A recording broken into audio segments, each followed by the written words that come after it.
Je pensais toujours que nous avions un mariage parfait. 5 ans ensemble. Et je n'arrivais toujours pas à croire à quel point j'avais de la chance de l'avoir dans ma vie. C'était jusqu'à mardi soir dernier. Quand tout a changé avec une seule phrase qui m'a frappé comme un train de marchandises. L'intimité est hors de question jusqu'à ce que tu m'obéisses, a-t-elle annoncé.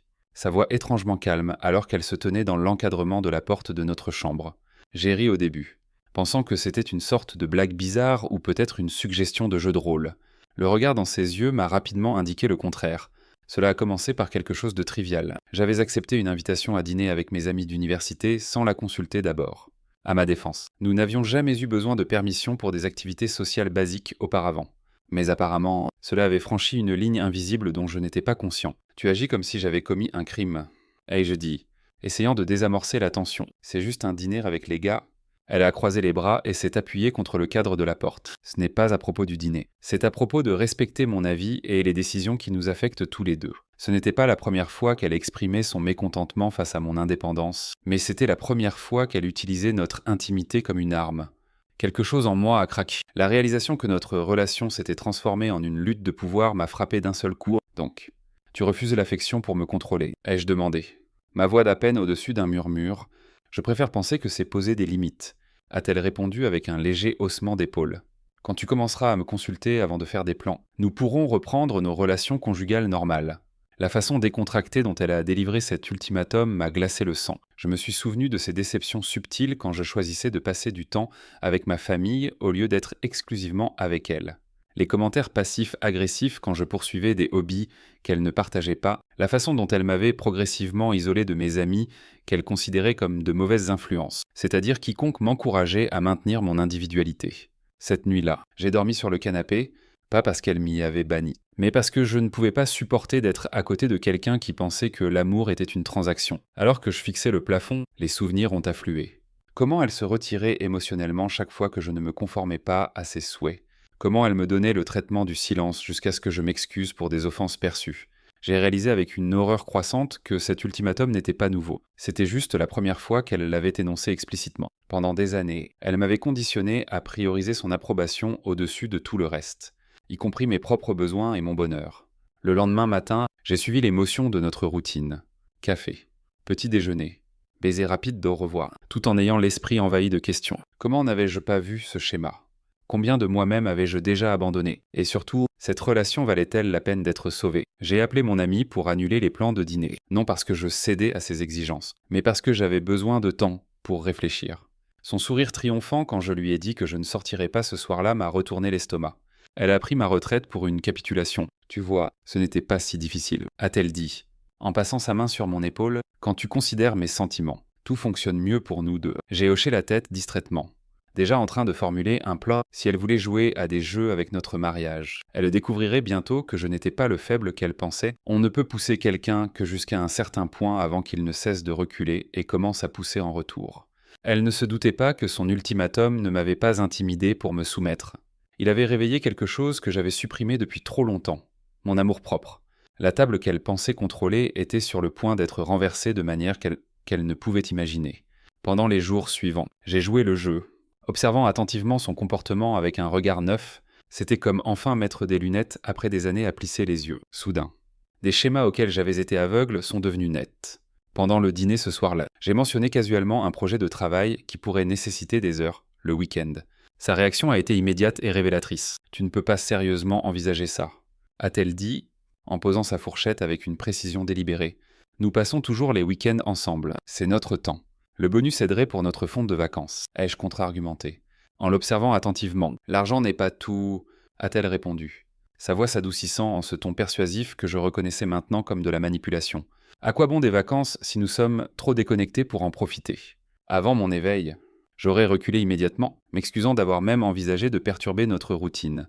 Au lieu de cela, j'ai simplement hoché la tête et changé de sujet, notant mentalement à quel point elle déformait habilement mon avancement professionnel en une trahison de notre relation. Plus tard ce soir-là, j'ai parcouru d'anciens textos et emails entre nous, cherchant des preuves de ce schéma. Ce que j'ai trouvé était perturbant. Une campagne systématique pour m'isoler des influences extérieures. Des commentaires sur ma mère trop impliquée dans nos vies. Des critiques subtiles d'amis qui encourageaient mon indépendance. Des maux de tête opportuns chaque fois que je planifiais des activités qu'elle ne pouvait contrôler. Le lendemain matin, j'ai appelé mon plus vieil ami.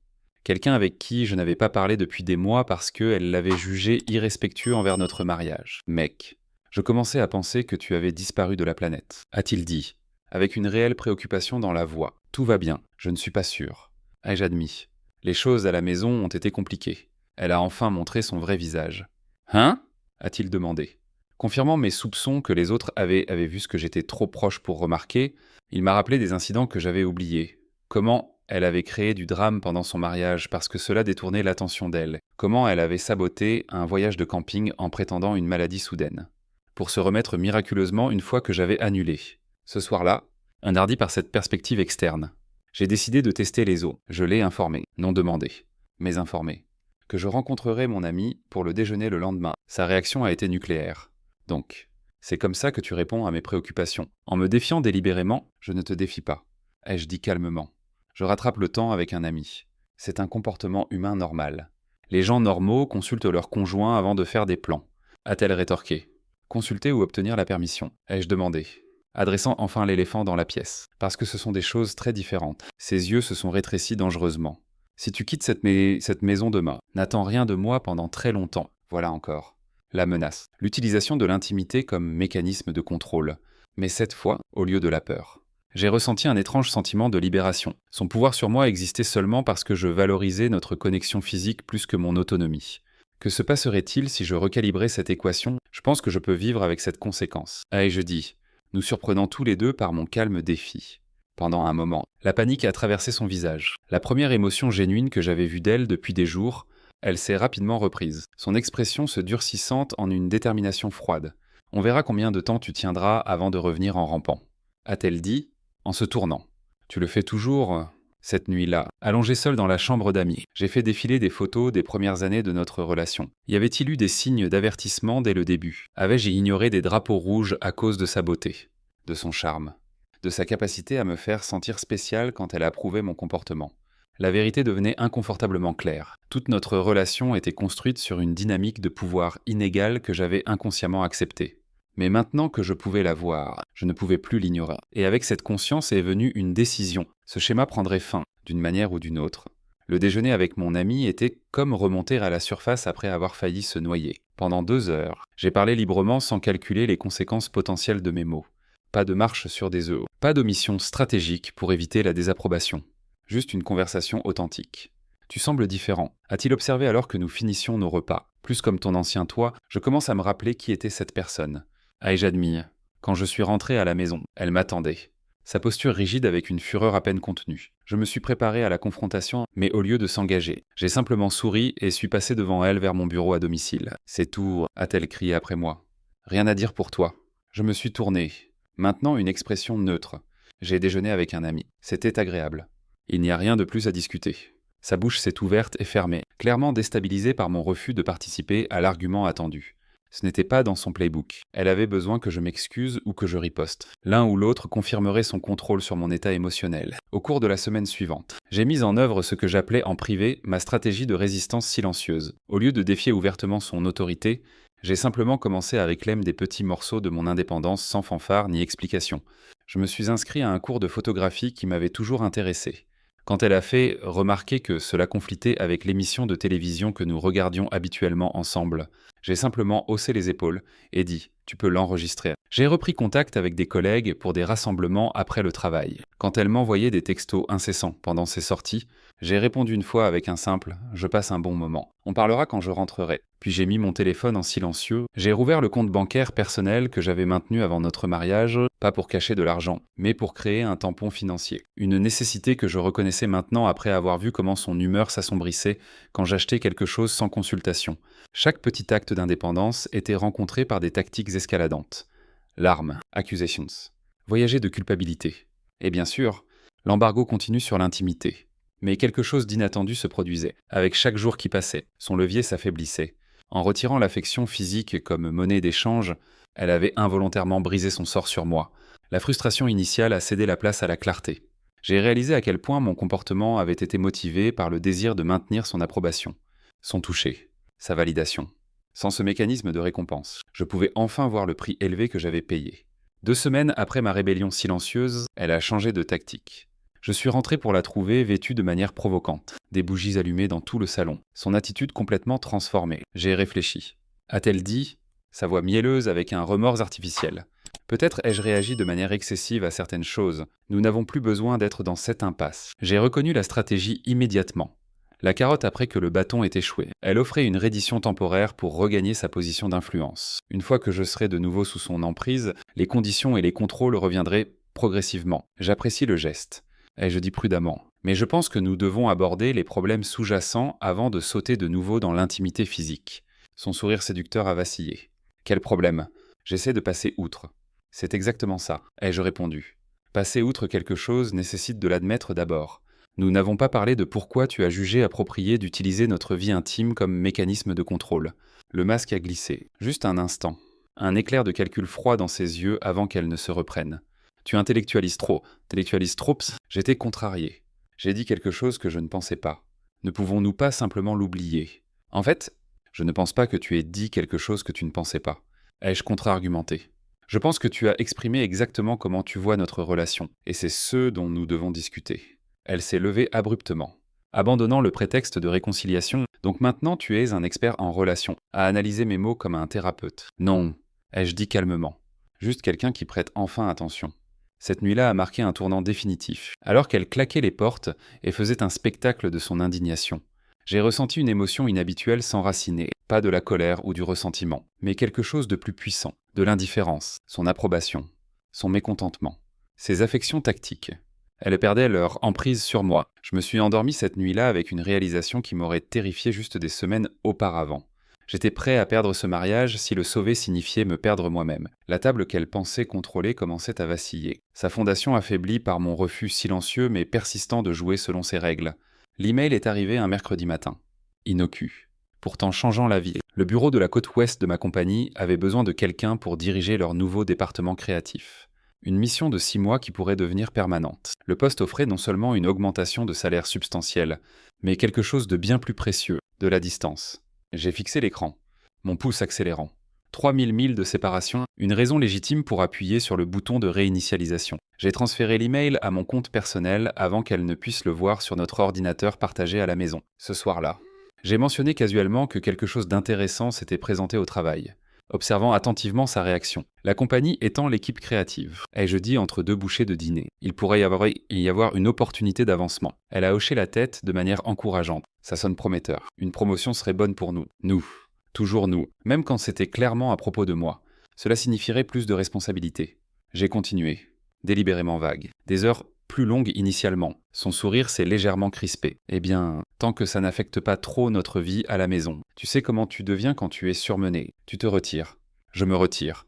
Une perspective intéressante sur mon besoin normal d'une solitude occasionnelle. J'aurais à réfléchir si ça vaut le compromis. Ai-je répondu de manière non engageante. J'ai attendu jusqu'au week-end pour révéler l'étendue complète de l'opportunité. Choisissant stratégiquement un cadre public, un restaurant animé où elle serait forcée de maintenir son calme. Donc à propos de cette opportunité au travail, j'ai commencé après que nos repas soient arrivés. C'est en fait à San Francisco, sa fourchette a cliqueté contre l'assiette, San Francisco. Comme en Californie, c'est généralement où elle est située. Oui, tu ne peux pas sérieusement envisager de déménager à travers le pays, a-t-elle dit. Sa voix basse mais intense. C'est 6 mois initialement, ai-je expliqué calmement. Une période d'essai pour les deux parties. Et moi alors, et notre vie ici, as-tu même pensé à ça avant de t'exciter pour ça? Voilà.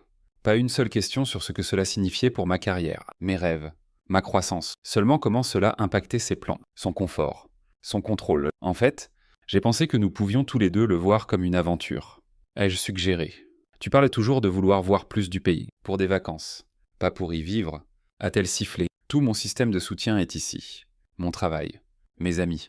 Mes routines, tu pourrais prendre un congé sabbatique. Ai-je offert? Ou trouver un travail temporaire là-bas.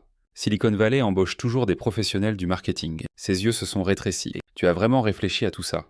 Hein? À faire des plans qui bouleversent complètement nos vies sans même me consulter d'abord. Je te consulte maintenant. Ai-je dit uniformément? La date limite de décision n'est pas avant une autre semaine. Il n'y a pas de décision à prendre, a-t-elle déclaré platement. Nous n'allons pas, fin de la discussion. L'ancien moi aurait reculé immédiatement, m'excusant d'avoir même envisagé de perturber son monde soigneusement construit au lieu de cela. J'ai pris une lente gorgée d'eau et rencontré son regard directement. Je n'ai pas encore décidé. Ai-je dit, en soulignant chaque mot, et quand je le ferai, ce sera basé sur ce qui est meilleur pour mon avenir. Son expression est passée de la colère à l'incrédulité à quelque chose approchant la panique. Ce n'était pas juste à propos d'une opportunité d'emploi, c'était un défi fondamental à son autorité. Une déclaration d'indépendance qu'elle n'avait pas anticipée. « Si tu prends ce job, je ne viendrai pas avec toi. » A-t-elle menacé ? Sa dernière carte jouée avec une confiance désespérée. Je nous ai surpris tous les deux avec ma réponse « Je comprends. C'est ton choix à faire. » Le trajet de retour à la maison était silencieux, lourde d'implications non dites. Elle s'était attendue à ce que son ultimatum mette fin à la discussion. Au lieu de cela, il avait clarifié exactement ce qui était en jeu. Cette nuit-là, alors qu'elle dormait, je me suis assis dans la faible lumière de mon bureau à calculer les finances, à rechercher des appartements à San Francisco, à faire des listes de ce que j'emporterais et de ce que je laisserais derrière. Plus la possibilité devenait concrète, plus je me sentais léger, comme si la gravité elle-même avait moins d'emprise sur moi. Le lendemain matin, mon patron a appelé avec une accélération du calendrier. Ils avaient besoin d'une réponse dans les 48 heures, je vous le ferai savoir demain. Ai-je promis ? Un calme étrange s'installant sur moi. Après avoir raccroché, je l'ai trouvé attendant dans l'encadrement de la porte. Son expression indéchiffrable. Qui c'était ? A-t-elle exigé ? Mon patron ? Ils ont avancé la date limite de décision. Elle a croisé les bras fermement. Et qu'est-ce que tu vas leur dire ? J'ai regardé la femme autour de laquelle j'avais autrefois structuré toute mon existence pour la plaire et j'ai senti les derniers fils de notre dynamique dysfonctionnelle enfin se rompre. Je vais leur dire oui, ai-je dit, les mots émergeant non comme un défi défiant, mais comme une simple vérité. J'accepte le poste. La table ne vacillait plus. Elle était sur le point d'être complètement renversée. Sa réaction n'a pas été immédiate. Au lieu de cela, elle m'a fixé avec une expression que je n'avais jamais vue auparavant, un mélange d'incrédulité, de rage, et quelque chose d'autre, de la peur. Le contrôle qu'elle pensait inébranlable lui échappait des doigts. « Tu bluffes », a-t-elle enfin dit, sa voix anormalement calme. « Tu ne jetterais pas notre mariage pour un job ? » « Je ne jette rien », ai-je répondu. « J'accepte une opportunité de carrière. Que cela mette fin à notre mariage dépend entièrement de toi. » Elle a ri, un son dur et fragile. Donc maintenant, je suis l'irraisonnable pour ne pas vouloir déraciner toute ma vie parce que tu as eu une idée folle sur la Californie. Non. Tu es irraisonnable pour supposer que je déclinerai automatiquement une opportunité qui change la vie sans discussion. Ai-je clarifié ? Pour penser que ton confort l'emporte automatiquement sur mes ambitions. Pour croire que tu as un pouvoir de veto sur mes décisions de carrière. C'est ok, le mariage, a-t-elle exclamé, sa voix montant. Du compromis, de la considération. Mettre la relation en premier. Le compromis va dans les deux sens. Ai-je contre-argumenté ? Et quand as-tu compromis pour la dernière fois sur quelque chose qui comptait ? Quand as-tu mis mes besoins avant tes préférences ? Elle a reculé comme si je l'avais physiquement frappée. J'ai sacrifié tout pour cette relation. Nomme une chose, l'ai-je défié ? Un sacrifice significatif que tu as fait, qui n'était pas finalement pour maintenir ton statu quo préféré. Son silence était plus révélateur que n'importe quelle réponse aurait pu l'être. Elle a fait les tâches. Elle a fait les 100 pas dans le salon, recalibrant son approche. « Qu'amende-nous » a-t-elle dit enfin, son ton passant la conciliante. Nous disons tous les deux des choses que nous ne pensons pas. Prenons du recul et discutons-en rationnellement demain. C'était sa tactique standard, retarder, désamorcer. Puis rediriger une fois que les émotions s'étaient apaisées. Mais j'en avais fini de jouer aux échecs relationnels tactiques. Il n'y a rien de plus à discuter, ai-je dit fermement. J'ai pris ma décision. Je déménage à San Francisco le mois prochain. Tu es la bienvenue pour me rejoindre. Ou non. C'est ta décision à faire. Si tu fais ça, a-t-elle dit, sa voix tombant à un murmure dangereux, il n'y aura pas de retour en arrière. Tu comprends ça, hein ? J'ai hoché la tête. Je comprends complètement. Et tu choisis toujours ce job plutôt que moi, plutôt que tout ce que nous avons construit. Cette caractérisation, que je choisissais un job plutôt qu'elle, a cristallisé exactement ce qui n'allait pas dans toute notre relation, dans son esprit. Tout choix qui ne la priorisait pas était une trahison. Je me choisis moi-même, ai-je clarifié. Probablement pour la première fois depuis que nous nous sommes rencontrés, quelque chose a craqué en elle alors. Elle a attrapé l'objet le plus proche, un vase en cristal, un cadeau de mariage, et l'a lancé contre le mur. « Espèce de salaud égoïste », a-t-elle hurlé. « Après tout ce que j'ai fait pour toi, je suis resté immobile, refusant de m'engager dans le chaos qu'elle créait. Cela aussi était familier. Fabriquer une crise pour distraire du problème central, pour se recaster en victime. J'ai géré ta vie, a-t-elle continué. Les larmes coulant maintenant. Je t'ai façonné en quelque chose de mieux que ce que tu étais. Sans moi. Tu serais encore ce garçon sans direction, sans colonne vertébrale que j'ai trouvé. Dans ces quelques phrases, elle a révélé plus de vérité que dans des années de manipulation soigneusement élaborée. Elle n'avait pas voulu un partenaire. Elle avait voulu un projet. Une possession. Une validation de sa propre importance. Merci pour ton honnêteté. Ai-je dit doucement. Ça clarifie beaucoup. Ma réaction calme n'a fait qu'alimenter sa fureur. Elle a foncé vers la salle à manger et a renversé notre table réelle, en voyant assiettes et verres s'écraser au sol. Voilà, a-t-elle hurlé. C'est ce que tu voulais, table renversée. Tout détruit. J'ai regardé le mobilier renversé, la porcelaine brisée, la manifestation physique de son contrôle qui s'effondrait, et j'ai ressenti un étrange sentiment de paix. Parfois, les choses doivent se briser avant de pouvoir être reconstruites correctement. Ai-je dit? Je suis passé devant elle vers notre chambre et ai commencé à faire une valise. Elle m'a suivi, alternant entre menaces et supplications, promesses et accusations. J'ai continué méthodiquement à trier mes affaires, séparant ce dont j'aurais besoin immédiatement de ce qui pouvait attendre. Où vas-tu? A-t-elle exigé alors que je fermais la valise. Hôtel. Pour ce soir, ai-je répondu. Je ferai des arrangements pour le reste de mes affaires plus tard. Si tu franchis cette porte, je changerai les serrures. A-t-elle menacé, bloquant mon chemin. Ça rendrait plus facile de justifier la rupture du bail, ai-je noté pratiquement. Mais c'est ton choix. Alors que je me dirigeais vers la porte, sa dernière tactique désespérée a émergé. Elle s'est effondrée à genoux, sanglotant, s'agrippant à mes vêtements. S'il te plaît, a-t-elle supplié, sa voix se brisant. Je ferai n'importe quoi. Nous pouvons traverser ça. J'irai en thérapie. Je serai meilleur. Pendant un moment, j'ai hésité, de vieux schémas de responsabilité me tirant. Puis je me suis doucement dégagé de ses mains. J'espère que tu obtiendras de l'aide, ai-je dit sincèrement. Mais pas pour moi, pour toi-même. Je suis sorti par la porte avec rien d'autre qu'une valise et la légèreté insupportable de la liberté. 6 mois sont passés dans un flou de nouvelles expériences. San Francisco m'a accueilli avec ses matins embrumés et son énergie vibrante, si différente de la familiarité étouffante que j'avais laissée derrière. Mon appartement, petit mais avec une vue sur la baie qui me coupait encore le souffle, est devenu le premier espace qui était vraiment le mien depuis des années. Les procédures de divorce ont été étonnamment simples une fois qu'elle a réalisé que je ne serais pas manipulé pour revenir. Elle a pris la plupart des meubles, j'ai pris ma liberté. Échange équitable. Mon nouveau poste me défiait de manière que j'avais oublié possible. Les idées coulaient librement sans l'éditeur interne constant se demandant si elle rencontrerait l'approbation à la maison. Les collègues sont devenus des amis qui me connaissaient seulement tel que j'étais maintenant, confiante. Engagée. Débarrassée des chaînes invisibles que j'avais portées si longtemps.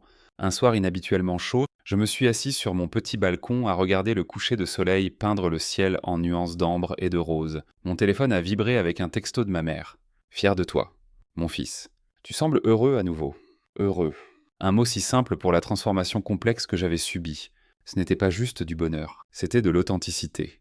La souveraineté sur ma propre existence. La dignité tranquille de faire des choix sans calculer leur coût émotionnel. La sonnette a retenti, interrompant mes réflexions. Une livraison. La dernière boîte d'affaires qu'elle avait accepté d'envoyer après avoir initialement menacé de détruire tout ce que j'avais laissé derrière, je l'ai placée non ouverte dans un coin, pas encore prêt à affronter ces vestiges de ma vie antérieure. Plus tard ce soir-là, la curiosité a finalement gagné.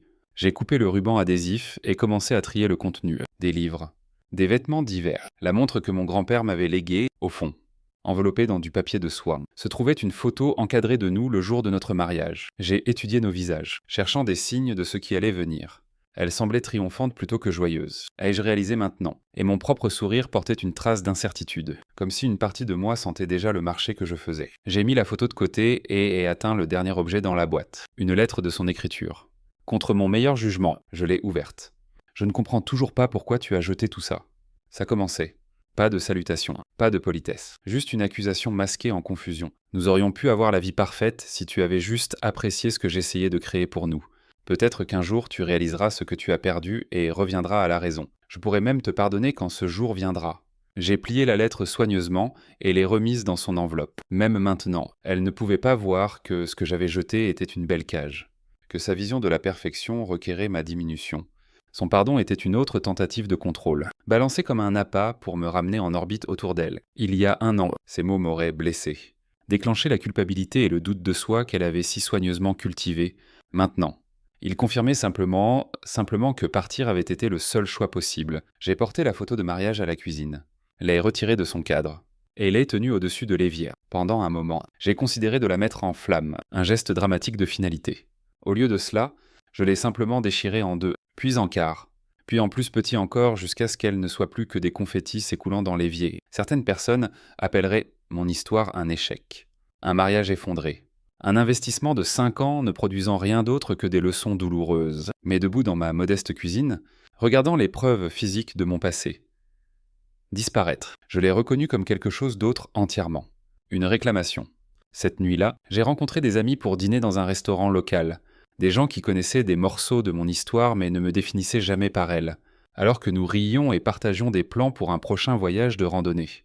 J'ai ressenti une désorientation momentanée comme poser le pied sur terre ferme après des mois en mer. Ça va, a demandé la femme assise à côté de moi. Remarquant mon absence brève, mieux que ça. Ai-je répondu honnêtement, juste en train de réaliser quelque chose. Ce que j'avais réalisé était simple mais profond, l'intimité.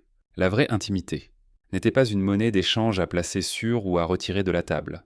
Ce n'était pas quelque chose à gagner par l'obéissance ou à retenir comme punition. La vraie intimité grandissait du respect mutuel, de la liberté d'être pleinement soi-même et d'être encore valorisé. Mon ex-femme avait déclaré l'intimité hors de la table jusqu'à ce que je lui obéisse. En réponse, je n'avais pas juste renversé cette table. J'en avais construit une entièrement nouvelle, solide et équilibrée, avec de la place pour des gens qui comprenaient la différence entre l'amour et le contrôle. Alors que je levais mon verre pour un toast aux aventures futures, je les remerciais silencieusement pour l'ultimatum qui m'avait enfin libéré. Ça nous aide immensément. J'ai sélectionné 2 autres vidéos pour toi que je suis sûr que tu apprécieras. N'hésite pas à cliquer dessus. Je t'attendrai dans l'histoire suivante. À bientôt.